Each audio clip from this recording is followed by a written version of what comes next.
Retirement में मिले धन को संभालने और बदलवाने के चक्कर में एक महिला के घर से दिन दहाड़े अज्ञात चोर 1,000 के नोटों की 10 गड्डियां यानी 10 लाख रुपए और 5 लाख के सोने के आभूषण चुराकर फरार हो गए।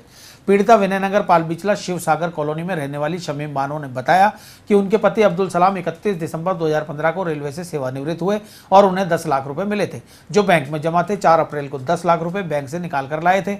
कल जब बैंक में वापस जमा कराने पहुंचे तो बैंक कर्मी ने उन्हें 2.5 लाख से अधिक रुपए जमा कराने पर 200% टैक्स का हवाला दिया और कल आने को कहा। शमीम बानो 10 लाख रुपए लेकर अपने घर लौट आई, लेकिन शुक्रवार को जब वो अपने जेठ के घर डीआरएम ऑफिस के पास लेबर हाउस गई, तब पीछे से अज्ञात चोर घर में रखे 10 लाख रुपए नगद और 5 लाख के आभूषण चुराकर फरार हो गए। घर लौटने पर पीड़िता शमीम बानो को चोरी का पता चला। इसके बाद उन्होंने अलवरगेट थाने में अज्ञात चोरों के खिलाफ मुकदमा दर्ज कराया।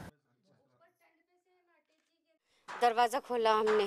दरवाज़ा खोलने के बाद में देखा तो अलमारी खुली पड़ी, पेटी खुली पड़ी और जिस डब्बे के अंदर हमने हमारा 10 लाख रुपया रिटायरमेंट का रखा था, जो हमने 4/20 को निकाला था, 4 अप्रैल और 20 तारीख को निकाला था हमने, वो सारा 10 लाख रुपया रिटायरमेंट का हमारा लेके चले गए। और ज्वेलरी में क्या क्या गया? ज्वेलरी में कान के झुमके, कान के टॉप्स, गले की सोने की चेन, एक मंगलसूत्र और 5 अंगूठी मेरी, 5 अंगूठियाँ इनकी, 3 बच्चों की अंगूठियाँ, 3 जोड़ी पाजेब की, ये सब लेके चले। बात करी थी हमने तो बोले इतने पैसे एक साथ में जमा नहीं होंगे, और ख़ास रेलवे के हैं वहाँ पे कर्मचारी, उन लोगों से ही कल रात को 8 बजे के करीब ऑफिस में भी जाके हमारा भतीजा वसीम और हमारे आदमी अब्दुल सलाम, ये दोनों भी गए थे। तो यूँ बोला इतना पैसा जमा नहीं होगा और आपको बोले इनकम टैक्स भरना पड़ेगा और 2.5 लाख रुपया जमा होगा, इससे ज़्यादा नहीं होगा। फिर बच्चों ने कहा कि भाई ये तो आपका ही दिया हुआ है और रेलवे का ही है, कोई दूसरा पैसा है नहीं अपने पास गैर कानूनी, और उसके ऊपर ही आप लोग टैक्स लगा रहे हो। तो बोले अच्छा आप देखेंगे, कल आना।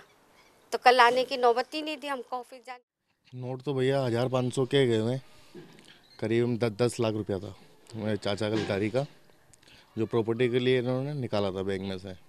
प्रॉपर्टी देख रहे थे मगर इनके समझ में आ नहीं रही थी, इनके बजट के बाहर जा रही थी, तो पैसा घर में रख रखा था। बैंक में गए थे मगर बात करके आए तो इकट्ठी रकम अपन जमा करा सकते हैं जितनी आपके पास हो।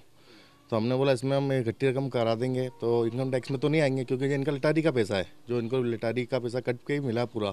बात करके आ गए घर पे, फिर हम हमारे घर पे बैठे हुए थे चाचा, क्योंकि मेरे फादर की तबीयत ख़राब रहती है तो रोज़ देखने करने आते हैं घर पे। तो फिर वहाँ से 8 साढ़े 8 बजे करीब जब घर पे आए तब इन्होंने अपने घर की कुंडियाँ खुली पाई, ताला था ही नहीं।